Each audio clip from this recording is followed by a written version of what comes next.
Hi, it's John Zwart here at Home and Property Real Estate. Thanks for tuning in. I'd like to talk to you today about getting your home ready to sell.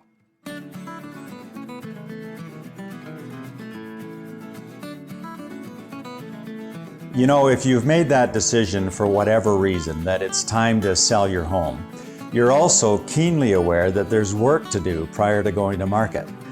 But where do you begin, and what are the highest priorities? Here are 7 recommendations that I think will help answer those questions.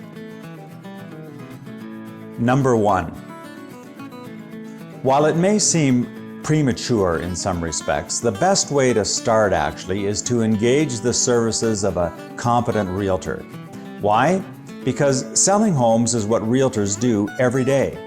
So it makes sense to avail yourself of their experience with buyers and take heed of their practical advice to help make your property more saleable.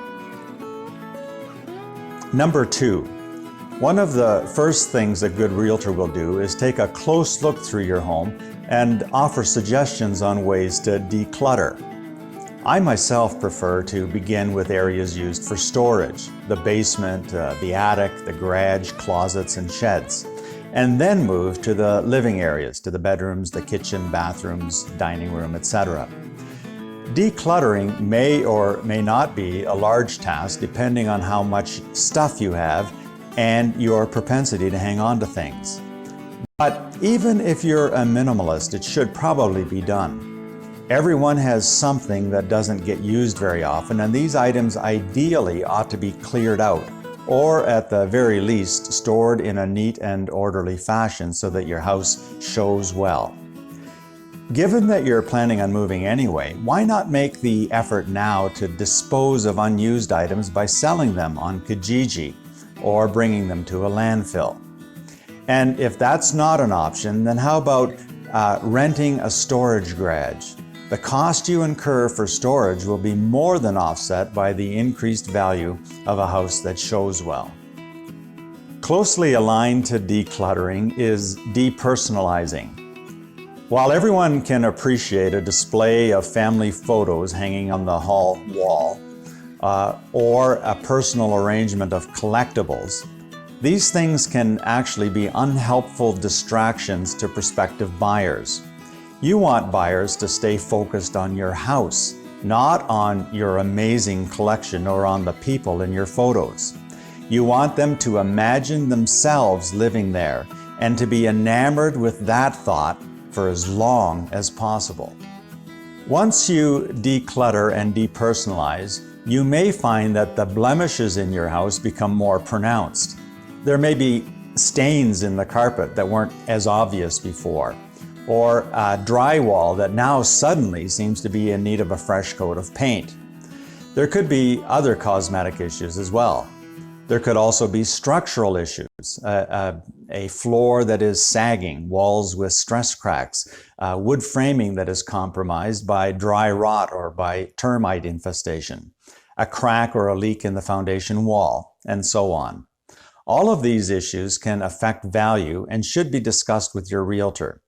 He or she can be a great resource in helping you develop a practical plan to deal with them one by one, taking into account the trouble involved, the financial cost, your available resources, as well as an expected return on your investment. Another major area of focus for selling should be on cleaning. If you want your house to show in a way that will give you the highest selling price, make sure it sparkles. Everything about it should be squeaky clean. Think of the hard-to-get-at places that are easily overlooked, the hard-to-get-at corners in your house, the floor and wall behind your fridge, for example, the fridge itself, the inside of your oven, the windows and the doors and their sills, the toilets, including the inside of the toilet tanks, the furnace filter, the ceiling in the garage, as well as the walls and floors in your garage, the exterior siding, shower tiles and tub surrounds, etc. Make sure that your home not only looks clean, but smells clean. And if you're not sure if your cleaning has been adequate, be willing to ask your realtor and tell that person to be brutally honest with you, to tell you the truth. I cannot stress enough how much cleanliness will make a big difference in the saleability and value of your home. Another important area to focus on is the exterior curb appeal. This is what people see first, and it can often mean the difference between scheduling a viewing or not even bothering. To that end, make sure that the grass is cut regularly, the flower beds are neatly maintained, and the hedges are trimmed, and everything about the exterior of the house is well taken care of. Make sure too that there are no glaring maintenance deficiencies that would draw a buyer's attention. Something as simple as weathered or peeling paint, for example, can give the impression that the seller has not taken good care of the home.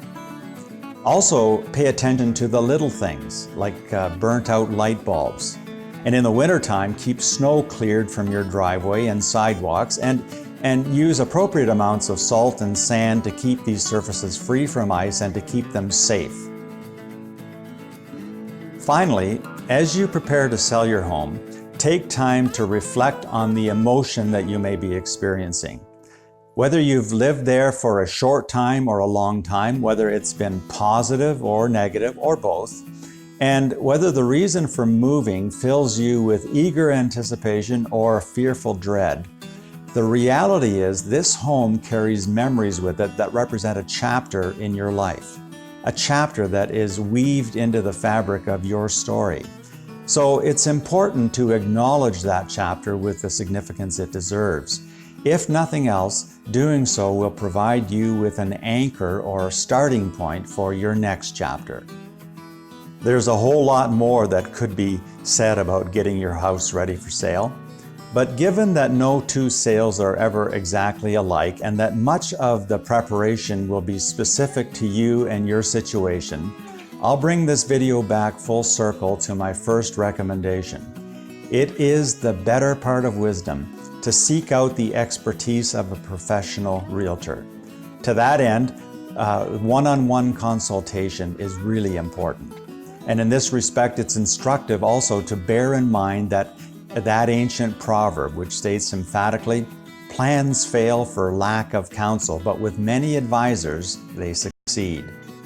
My hope is that you will recognize in this video here today some preliminary counsel to help you get started, and that you will use it as an impetus for professional consultation in the near future. If you like this video, please consider subscribing to our Facebook page or YouTube channel or monthly blog posts. And if you have something that you'd like to share in response, please know that we welcome your comments as well. They provide fuel and fodder for future discussions, and they also help me personally to grow in understanding your most immediate and important concerns. Until next time, thanks for watching.